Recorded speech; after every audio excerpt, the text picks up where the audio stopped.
The views and opinions expressed on this program are those of the participants and do not reflect the views of BronxNet or the program underwriters.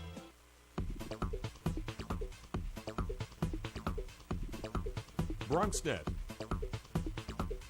Your voice, your views, your vision. Straight ahead on this edition of Perspectives, we go front and center with the issue of the Eric Garner tragedy. A Staten Island man loses his life after an apparent chokehold by NYPD. Tensions and reactions high. That's front and center on this edition of Perspectives with yours truly, Darren Hyman. What's on your mind? Anything relevant to life, you bring it to the table. Whether you make a move solo or a movement with a stable. No fables to speak on your decisions. Cause in the long run, it's your voice, your views, your vision. Keeping it real with many messages for you to know. This ain't radio, but DJ runs the show.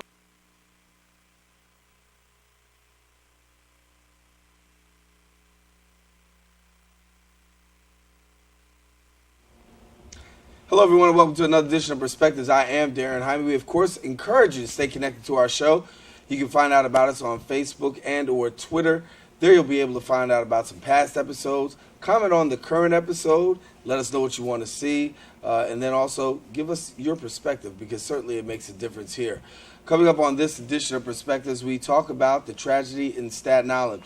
43-year-old Eric Garner is dead, the victim of an apparent or alleged chokehold by NYPD.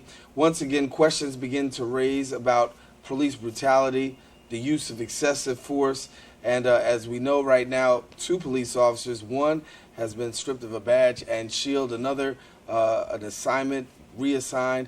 4 EMT workers have been suspended without pay indefinitely pending investigation, and still many questions and not enough answers. Joining us now to share a little bit about the Eric Garner tragedy and get us some perspective on this is Clark Pena, who is definitely a community activist. You've been involved with law enforcement, also as well as community.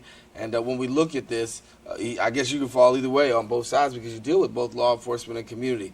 I think that for a New Yorker, the question, or not even the question, the statement is, once again.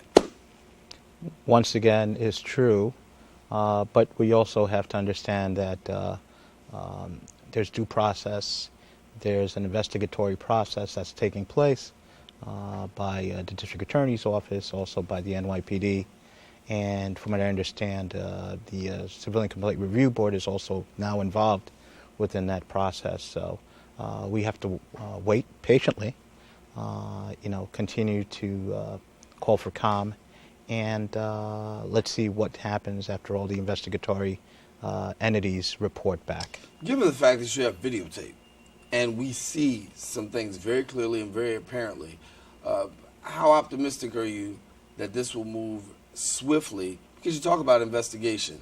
To the common layperson, they're saying that's nothing but a stall tactic for a time. Are we going to see answers, statements, things like that, do you think, very fast and forthcoming? Well, the video is obviously very clear. It depicts what it's alleged chokehold. Even the mayor did say, to his eyes, that was a chokehold. The police commissioner did say it appears to be a chokehold. So, if it is what they're claiming it to be, and the investigatory processes find it to be a alleged chokehold, that officer has to be called to task. Mm-hmm. When you talk about a young man such as Eric Garner, you hear very clearly on the videotape, he says, "I can't breathe. I can't breathe." Is there a part on law enforcement to ease up, if you will? First of all, let us put it out there. Chokeholds are not permitted. Already, it's been 20 years as far as the NYPD is concerned. There should be, and I think Reverend Al Sharpton said it recently at one of his church events, where there has to be a sense of compassion. Now, I think that comes about with training. And you know, some of these you're talking about 35,000 NYPD officers that are now, according to Commissioner Bratton, going to go through a thorough training from top to bottom on how to handle arrest situations. But there's something from within you that should take place, which is a common compassion. If someone is obviously saying they cannot breathe, and you do have enough personnel there to contain this individual who apparently has been placed under arrest, then do whatever necessary to make sure that that individual gets the appropriate medical care. Because at the end of the day, you know, once the handcuffs are placed on an individual, you know, that's it. It's over, and that's what's usually the training takes place. Or any other type of force is to be limited. You know, there's a couple of things that really come to mind. First of all, before you even get to the arrest, the question of whether or not the arrest was even necessary. The allegation on the part of the police department says he was selling illegal cigarettes. You have bystanders and witnesses who say he was nothing more than a guy who actually broke up a fight, which brings to mind a lot of people in the community the whole question of false arrest, unreasonable arrest, you know, the police surmising and making wrong decisions and things like that nature. Give us a little bit about conversations that need to be had, because there are some conversations that need to be had. We can focus a lot on the chokehold, which is, or the alleged chokehold, which is very important. But I think another conversation needs to be had is the police department report clearly talks about him being with these illegal cigarettes. Nothing in the reports so far have any mention that he was actually breaking up a fight, which witnesses say occurred. Right. Look, there's a lot of things in retrospect that we can look at, and another thing I think, in addition to that we have to look at is, you know, civilians or persons from our community have to also understand how to interact with your local law enforcement officers. I think that should be something that should be part of the retraining. They have to bring in citizens of our city to understand that, you know, the interaction, what to do when a police officer stops you. What should you not do when a police officer stops you? And it depends on the situation. You know, there's, in law enforcement, there's something called in lieu of arrest. It's not always an arrest situation. It could be a summonsable offense. And in this case, I think that's something that they're going to look into. It's obviously going to take some retraining. And it's we also have to, once again, have the discussion on how the public should learn or should be trained on how to deal with the police if and when stopped. In addition to police, there's a couple other avenues that, you know, are being dealt with right now, and that really we need to bring to light. Because I mean, it's a shame to have one case bring to light so many different avenues. You talk about the question about just getting there and landing with the charges itself and whether or not the charges are real. You also deal with the fact of the chokehold that we know, and it's alleged, the chokehold that we see. And then you also look at the fact of what I call damning video with regards to how you treat a man with emergency services. And to look and see a lifeless body, and the only thing that you see is somebody come and take a pulse and put him on a stretcher, we know there's no CPR, there's no you know, oxygen being given. And I guess, you know, emergency service technicians, officials say, listen, just on the basis of that alone is egregious. It is. Look, the video is clear. You can allege and you can call whatever depiction you see on the video, but many people have already seen it, and they have called it as they see it. At the end of the day, once again, we have to let the investigatory folks come up with their final disposition, but the video is pretty clear. And you know, we must move forward. Let's if the allegations, according to the depiction of the video, are true, I believe this officer has some really serious issues he has to be prepared to deal with. The officer as well as EMS. Well, EMS, they have some ethical duties that obviously, according to the video and the depiction of the video, were not forthcoming. He should have definitely received emergency medical care immediately on the scene. That's what they're there for. According to the video, that was not seen. So that's some questions are going to have to answered by the EMS folks that were on the scene and their supervisors. Because you look and you see a person, and I'm not the medical, we're not medical experts, but I've often seen that when you have a person that's on the ground, literally there's some stabilization that's done to get them stabilized before they actually get put up on a stretcher. And here there was no stabilization. He's handcuffed. You just pretty much throw him on the stretcher and they cart him off. Didn't see any oxygen occur, didn't see anything else occur. And I guess when you're a community resident and you see that, what goes through your mind as a community resident when you see something like that? There is personally outrage. But then I have to also understand that as a community advocate, you have a responsibility to stand with the facts. And a lot of people have called me and said, Clark, why haven't you already come out there and had your press conferences and called it what it appears to be? Is because, and I tell them I have a responsibility and I want to wait for the facts. The video is what the video is. It depicts an alleged chokehold. It depicts EMS not doing what they should have done according to the depiction of the video. But I want to wait for the facts. And we will move forward. We will unfortunately learn from this incident. And a lot of people will be answering some very tough questions. Coming up after the break, talk a little bit about video technology and the emergence of it by civilians. Because when you look at the Eric Garner case, if it wasn't for a civilian being able to actually capture this on tape, we might not be having this conversation the way that we're having it. Talk about that when we return right after this.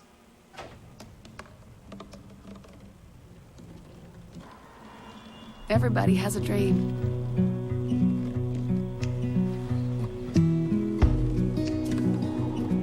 Mine was to see the ocean. And with a little help, I made it.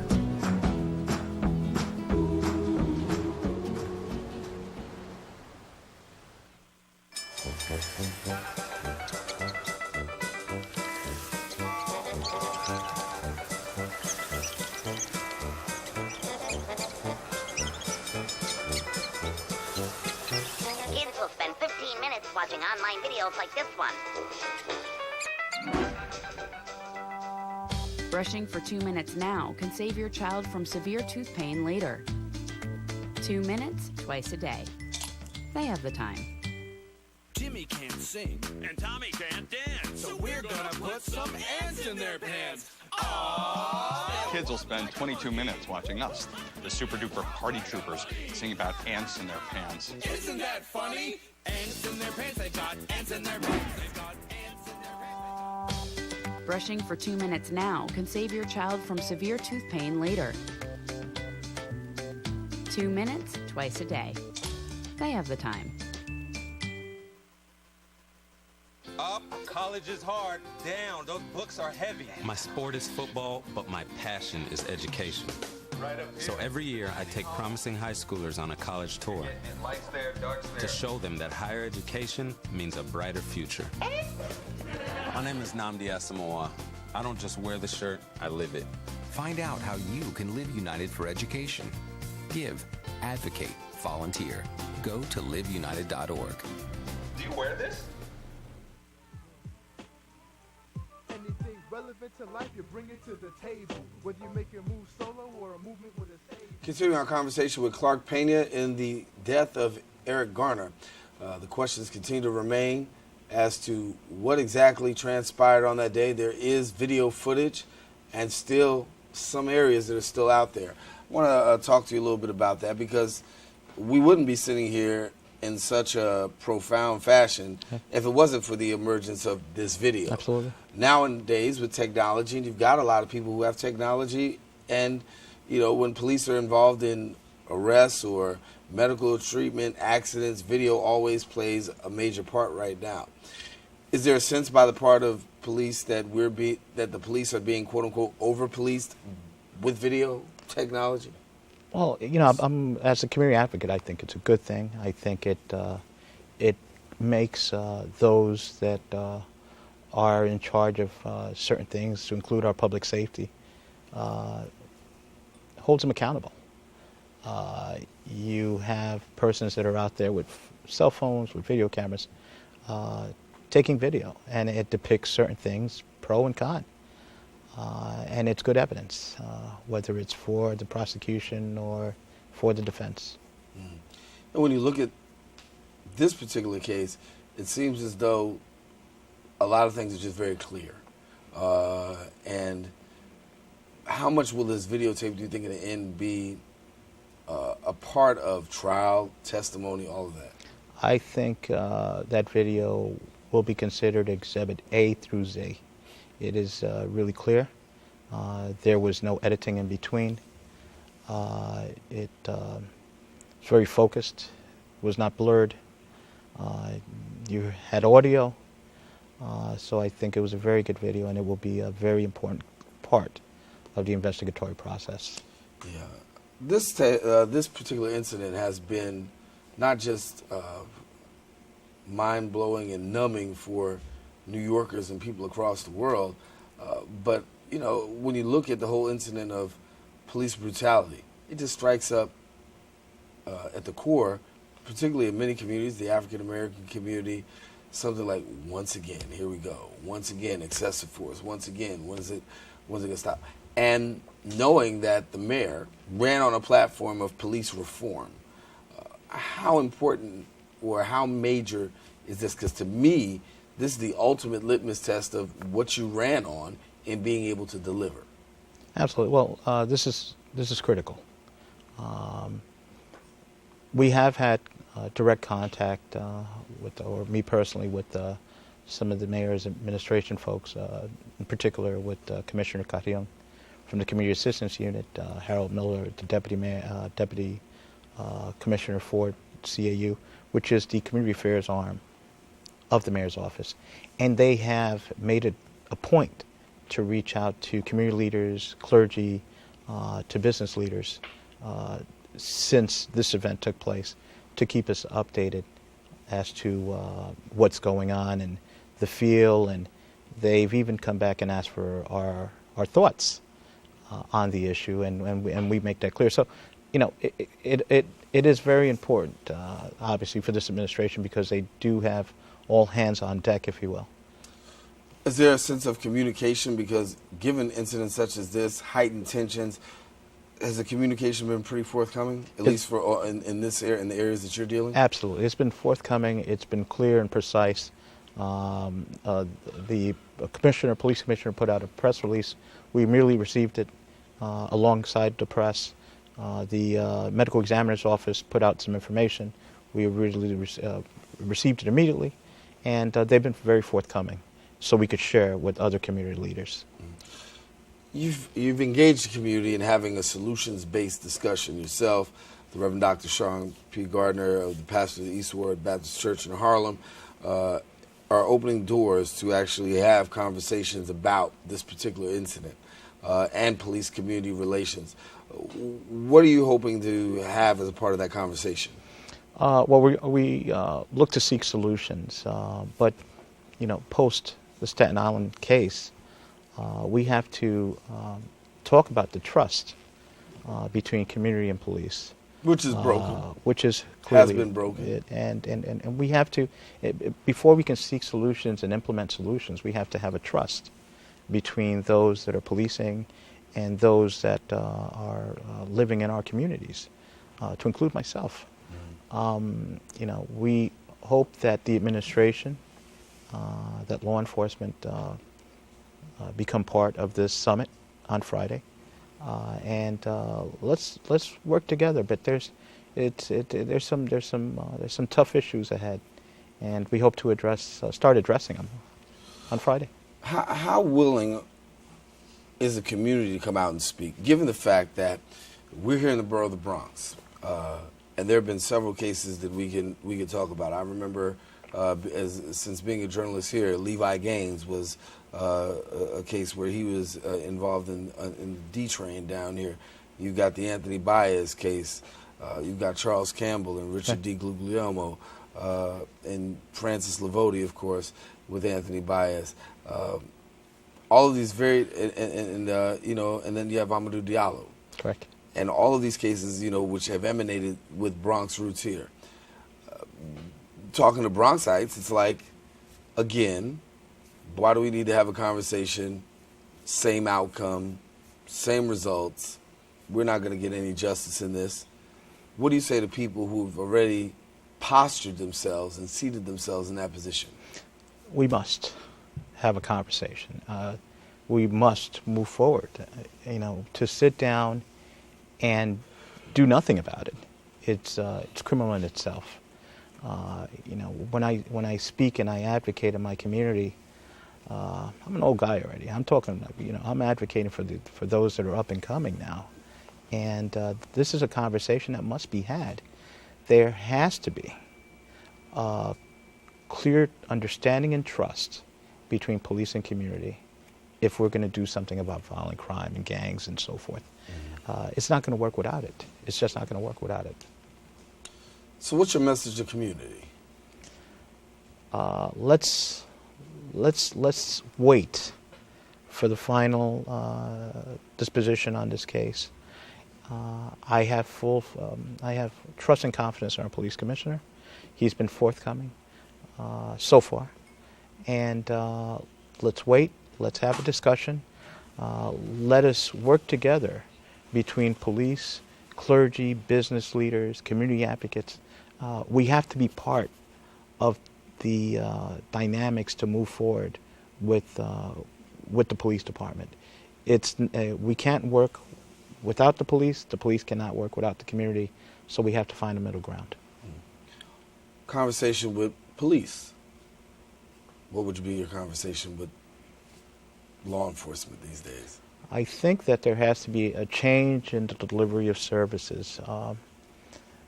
There has to be a inclusion of clergy, of business leaders, of social workers, of mental health professionals. If you respond to a scene as a police officer of a domestic violence incident, I think in a safe distance, there should be a social worker there. There should be a member of the clergy there. Why not? There are people out there right now that are willing to volunteer their time to be part of the solution. Let's take advantage of it. The time is now, and let's make it work. Come back with some final comments from Clark Payne. We'll be right back. You're watching Perspectives. Stay with us. Barry, time is running out. According to my calculations, 1 in 5 kids in America struggles with hunger. How can so many children face hunger when there's more than enough food to feed them all? You're right, Barry. We can help solve hunger by teaming up with Feeding America to get food to hungry kids in communities across the country. Help Flint and the Feeding America network of food banks get food to the people who need it in your community. Find your local Feeding America food bank at feedingamerica.org/hunger. Together, we're Feeding America.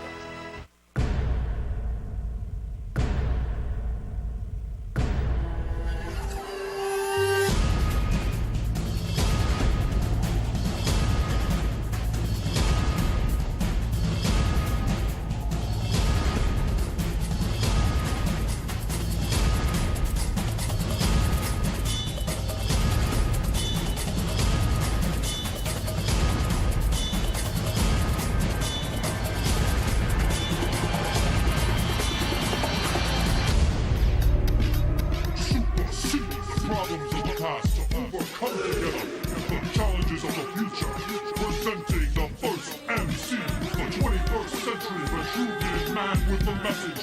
Grandmaster, Melon. You gotta learn your body, pace yourself, and have fun. So let's go have fun. Let's go do it. The big thing about shoulders, your shoulders is a 3-tier muscle. You have your front delts, you have your rear delts, and you have your mid delts. So when you're working out your shoulders properly, you have to do 3 different exercises.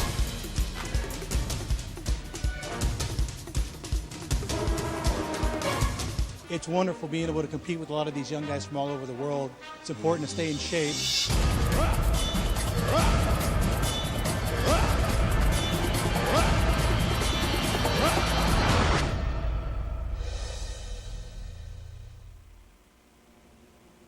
Back here on Perspective, getting final comments from Clark Pena with regards to the Eric Garner tragedy. So what do we see forthcoming?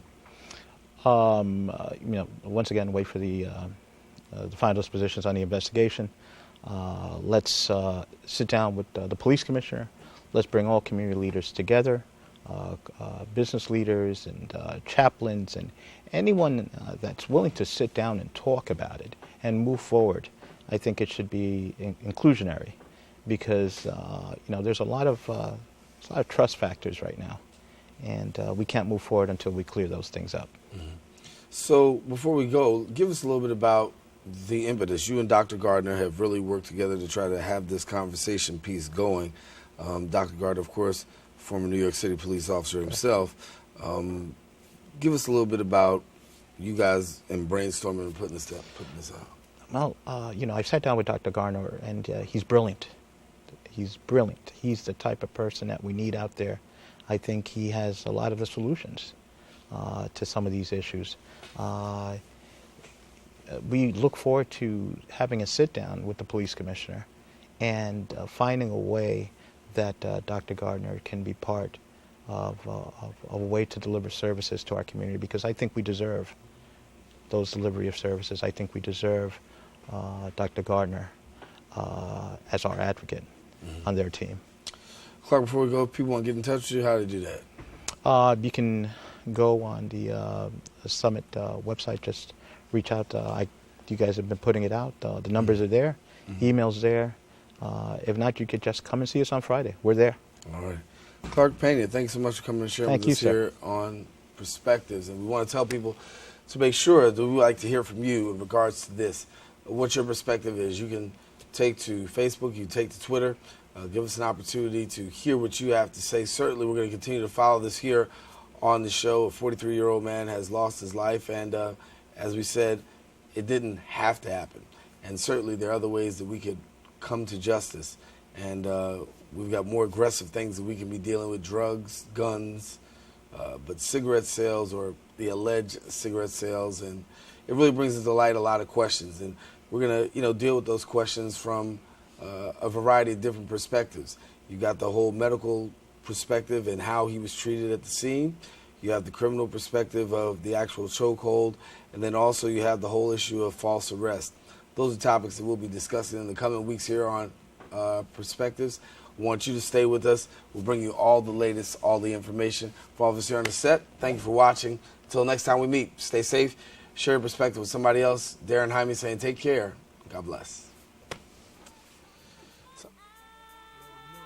Anything relevant to life, you bring it to the table. Whether you make a move solo or a movement with a stable. No fables to speak on your decisions, cause in the long run it's your voice, your views, your vision. Keeping it real with many messages for you to know. This ain't radio, but DJ runs the show. Entertainment, he rocks it. Politics, he locks it. The host with the most would handle any topic.